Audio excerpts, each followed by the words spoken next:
ستون، ولی اینجا قبلا چی بوده؟ خونه بود.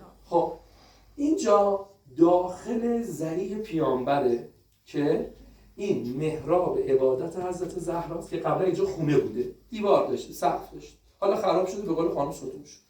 اینجا خانه پیامبر و قبر پیامبره، یعنی خانه حضرت زهرا، خانه دوم حضرت زهرا چسبیده بوده به خانه پیامبر.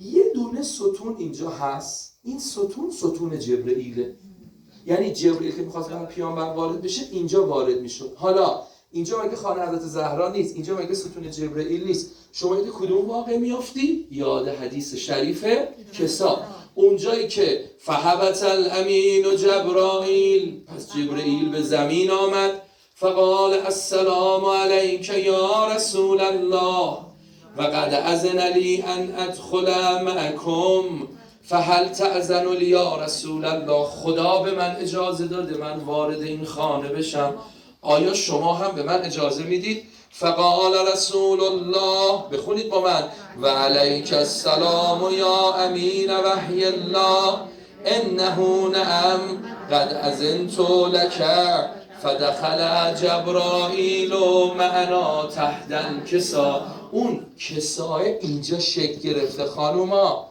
این حدیث کسایی که شما دارید میخونید، اینجا پیامبر کسا رو سر خودش کشید، اینجا جبرئیل بر پیامبر نازل شد، اینجا پیامبر میومد به مدت 6 ماه میگفت السلام علیکم یا اهل بیت النبوه.